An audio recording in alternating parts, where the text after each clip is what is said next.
सभी साथियों को मेरा नमस्कार। स्वागत है आप सबका आज के जनसत्ता विश्लेषण में, जो कि है 5 अक्टूबर 2023 का। बहुत लंबे समय से वीडियोस नहीं आ पा रही थी।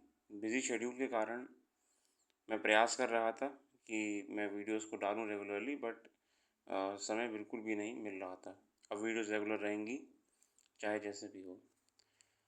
चलिए शुरू करते हैं बिना किसी देरी के। प्रथम पृष्ठ में हमारे सामने जो आर्टिकल्स आते हैं, उनमें हमें ये जानने को मिलता है कैसे आप सांसद संजय सिंह जी को गिरफ्तार करा गया है, और एशियाई खेलों में नीरज चोपड़ा ने फिर से अपनी परफॉर्मेंस बेस्ट दी है और देश का नाम रोशन करा है। ओलंपिक और विश्व चैंपियन नीरज चोपड़ा सर्वश्रेष्ठ 88.88 मीटर भाला फेंक कर एशियाई खेलों में स्वर्ण पदक जीता। उनका मुकाबला भारत के ही किशोर जेना से था। उन्होंने 87.54 मीटर्स के साथ रजत पदक जीता। मतलब देखिए आप, 27.54 मीटर के साथ सिल्वर मेडल जीता। इससे पहले भारतीय तीरंदाज ज्योति सुरेखा वेनम और ओजस देवताले ने फाइनल में दक्षिण कोरिया की जोड़ी को हराकर कंपाउंड मिश्रित टीम स्पर्धा में भारत को दिन का पहला स्वर्ण पदक दिलाया था। ये सब नाम देखिए, आपको याद रखना बहुत ज़्यादा ज़रूरी है, क्योंकि हम अक्सर क्या होता है, एग्जामिनेशन हॉल में कितना भी रट के चले जाएं, आराम परीक्षा में हम भूल ही जाते हैं। तो इनको आप आज ही से याद करिए कि नाम कौन से हैं। ज्योति सुरेखा और ओजस देवताले, ठीक है। इसके साथ ही आप नीरज चोपड़ा भाला फेंक में हैं, ठीक है, और जेना, ये आपके जो हैं सब सिंगल भाला फेंक में रहे हैं, ठीक है।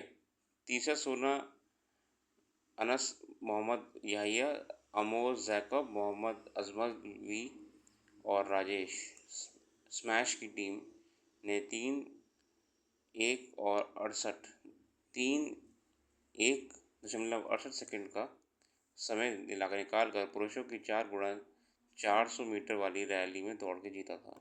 तो बहुत ही अच्छी बात है, भारत की टीम इस समय मेडल लाने में पूरी तरीके से प्रयासरत है।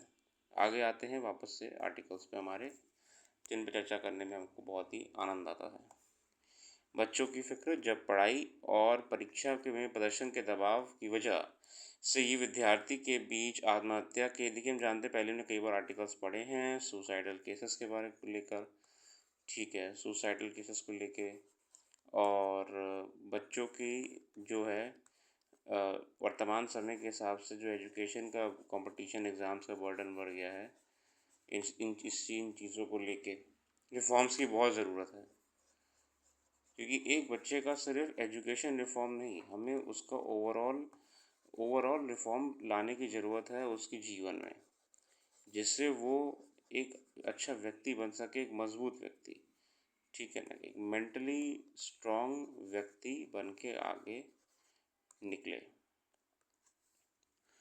उम्मीद नाम से तैयार अपने मसवीदा दिशा निर्देशों में मंत्रालय ने कहा है कि बच्चों के बीच आत्महत्या की बढ़ती समस्या को रोकने के लिए वेलनेस, देखा ना, वेलनेस, मेंटल हेलनेस कहते हैं ना, वेलनेस, यानी आरोग्य टीम गठित की जाए, और साथ ही अगर कोई विद्यार्थी आत्महत्या के जोखिम से जुड़ा कोई संकेत प्रदर्शित करता है तो उसकी तत्काल पहचान करके उसे ऐसी स्थिति में बाहर लाने का सहयोग दिया जाए, ठीक है। दरअसल ये एक जटिल समस्या के रूप में चिन्हित किया जा सकता है कि पिछले कुछ वर्षों के दौरान पढ़ाई लिखाई में उपजी नई परिस्थितियाँ कुछ विद्यार्थियों के सामने ऐसे दबाव पैदा कर रही हैं कि कई बार वह उसे बर्दाश्त कर पाने में सक्षम नहीं हो पाते और आत्महत्या जैसे कदम उठा लेते हैं, जो कि बहुत दुखद है साथियों, ठीक है।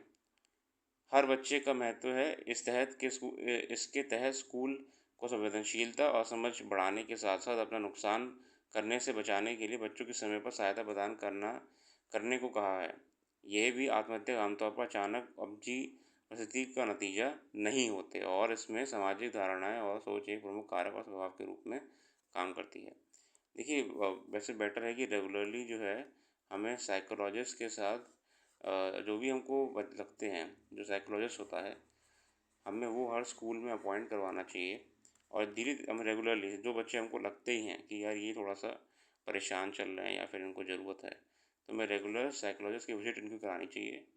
कम से कम एक ट्रैक रिकॉर्ड मेंटेन रहे इनका कि हाँ ये 1 तारीख को आया था, 2 को आया, 3 को आया था, ताकि हमें इसके बच्चे के मन की गहराई पता लगे कि परेशान क्यों है। इससे हम कहीं ना कहीं सुसाइड रेट्स को कम करेंगे, और सुसाइड रेट तो बड़ी चीज़ नहीं है इतना। मेन चीज़ ये है कि हम जान पाएंगे कि बच्चे की लिए बेहतर चीज़ कौन सी है। ठीक है, किसी बच्चे के लिए बेहतर चीज़ कौन सी है।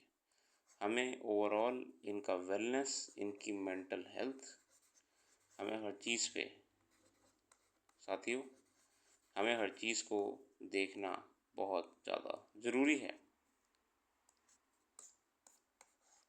पुराने पड़ते बांधो। देखिए, हम जानते हैं कि अभी हाल ही में भी खबर आई हुई थी कि लगभग जो विश्व में भी और भारत में भी खासकर ज़्यादातर बांध जो है ना वो अब बूढ़े हो रहे हैं। 50 ईयर्स का मार्क वो क्रॉस कर चुके हैं, विश्व में भी, ऐसा नहीं भारत में सिर्फ। मतलब कि बांध की उम्र बहुत ज़्यादा हो चुकी है। हमको चिंता है कि उनकी मजबूती को लेके, कि कितने मजबूत वो बांध आगे आने वाले समय में रहेंगे, और कैसे बांध भी आज की तारीख में प्राकृतिक आपदा का बहुत बड़ा कारण बने हुए हैं। इसको लेके बहुत सम्मेलन हुए थे हाल ही में। साथियों, राजस्थान में जयपुर में एक सम्मेलन हुआ था बांध को लेके। हाल ही में जयपुर में बांधों की सुरक्षा को लेकर 2 दिवसीय अंतर्राष्ट्रीय सम्मेलन का आयोजन किया गया था। इसमें बहुत से देशों के लोग आए थे साथियों। ठीक है, संयुक्त राष्ट्र की एक रिपोर्ट के बताया है कि भारत में 4,407 बड़ी बांधें हैं। भारत में 4,407 बड़ी बांधें हैं, बिग डैम्स। ठीक है, ये बड़ी बड़ी डैम्स जो हैं आपकी, जो 2050 तक 50 साल की उम्र पार कर जाएंगी। मतलब वो 50 ईयर्स की एज कब हो जाएगी, उनकी बर्थडे कब बनेगी, 50 ईयर वाली। साथियों, 2050 तक बन जाएगी बर्थडे, हैप्पी बर्थडे हो जाएगी इनकी 50 साल की। इनमें से 64 तो 100 वर्ष पुराने बांध हैं, और 1,000 अधिक बांध 50 वर्ष या उसके पुराने हो चुके हैं। मतलब बहुत बहुत पुराने पुराने बांध हैं हमारे प्रदेश, हमारे देश में मौजूद इस समय। ठीक है, और यही अंतर्राष्ट्रीय संगठनों के लिए चिंता का विषय भी है, बांधों की बढ़ती जो उम्र है ना। भारत के लिए सन 2025 के बांधों के लिहाज से अहम और ध्यान देने योग्य माना गया है। निर्माण और देखरेख पर भी बहुत कुछ निर्भर करता है, लिहाजा ठोस ढंग से निर्मित बांधों से 100 वर्ष की उम्र तक काम कर लेते हैं। हालांकि विशेषज्ञ आमतौर पर 50 वर्ष को बांध की क्षमता के गिरावट का एक पैमाना मानकर चलते हैं। जितने भी देखिए, जितने भी बड़े बड़े आपके रिसर्चिस्ट होते हैं, ये कहते हैं कि एक्सपर्ट्स हैं कि 50 ईयर्स किसी भी डैम के लिए उसका बहुत प्राइम होता है। 50 ईयर्स के बाद वैसे तो कि बांध अगर बहुत बढ़िया बना है, अच्छी क्वालिटी का बना है, तो वो 100 साल तक प्लस चलेगा। बट नॉर्मली 50 ईयर्स के बाद हमको बांध का एक सर्वे करना चाहिए, बांध की हेल्थ का। ठीक है, भारत में 4,407 बड़े बांध हैं, जो चीन और अमेरिका के बाद दुनिया में तीसरे नंबर पर हैं।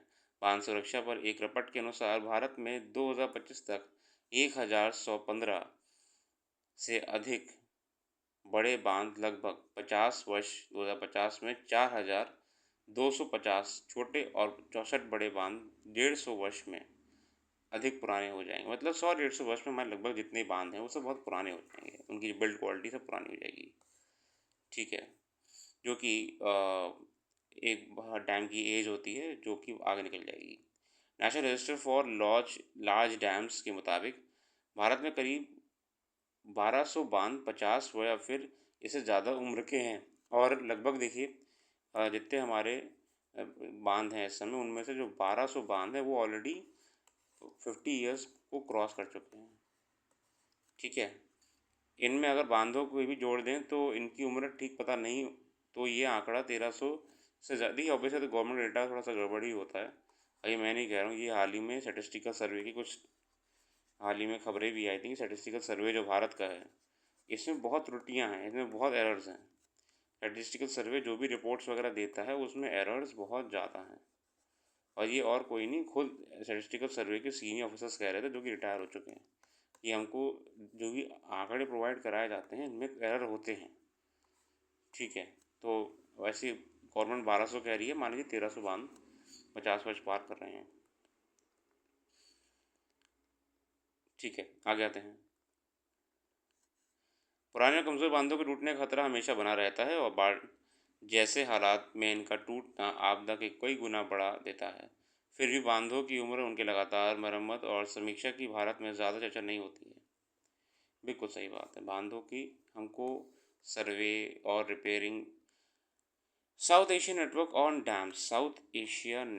On dam research and people संस्था का कहना है कि नीचे इलाकों में रहने वाले लोग की सुरक्षा के लिए बांधों का नियमित सुरक्षा समीक्षा और मरम्मत जरूरी है। हम जानते हैं डैम अगर ऊपर है तो जितने लोग अभी नीचे रह रहे हैं इनके लिए बहुत ज़्यादा खतरा रहता है डैम से। अगर डैम टूट जाए या डैम से कुछ भी प्राकृतिक आपदा हो जाए तो सीधे सीधे नीचे इलाकों में रहने वाले लोग इसमें परेशान हो जाते हैं। बहुत ही अच्छी बात की है। सन 2021 की कैग की रिपोर्ट में कहा गया है कि मध्य प्रदेश में चंबल नदी पर बने गांधी सागर बांध को तत्काल मरम्मत की जरूरत है। गांधी सागर एक चिनाई वाला बांध है जिसका निर्माण 1960 में राजस्थान और मध्य प्रदेश के कई क्षेत्रों को पानी पहुँचाने का कार्य था। 1960 में आपका जो गांधी सागर डैम है, अगर आप देखोगे ना, बिल्कुल नीचे राजस्थान और एमपी के ऊपर है गांधी सागर बांध। ठीक है, ये तो अपनी एक्सपायरी लगभग क्रॉस कर रहा है। बांध विशेषज्ञों का मानना है कि ऐसे पुराने बांधों को ख़त्म कर देना चाहिए जिनका इस्तेमाल उनके रखरखाव में आए खर्च के मुकाबले कम या ना के बराबर हो। मतलब जिस भी बांध में आपका जो है ना कॉस्ट बेनिफिट एनालिसिस करने के बाद कुछ पॉजिटिव रिपोर्ट नहीं आए, उन बांधों को आप बंद कर दीजिए। ठीक है, अब बांध के बारे में पढ़ ही रहे हैं तो अब इसी बहाने एक काम करिएगा, अपना नोट्स खोल के जितने भी डैम्स भारत के कौन से कहाँ हैं इनको आप एक लिस्ट बना लीजिए और याद कर लीजिए हैंड टू हैंड। आगे आते हैं, ये कुछ खास नहीं था।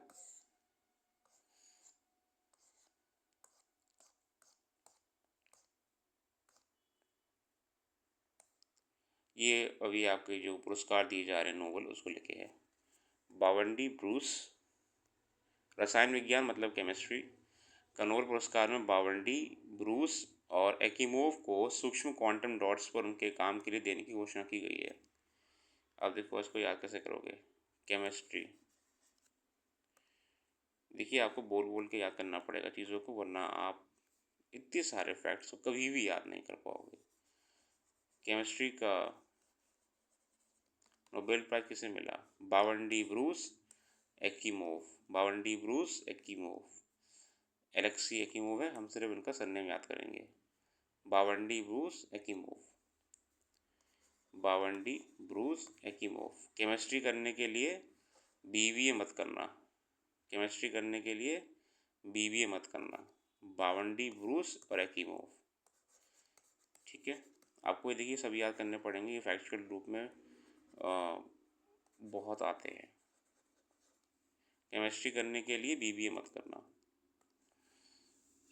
Royal Swedish Academy of Science ने Massachusetts Institute of Technology MIT के मार्गो बावंडी, कोलंबिया विश्वविद्यालय के लुई ब्रूस और नैनो क्रिस्टल टेक्नोलॉजी इंक के एलेक्सी एकीमोव को केवल कुछ परमाणुओं के व्यास वाले सूक्ष्म कणों पर उनके काम के लिए सम्मानित करने की घोषणा की गई है।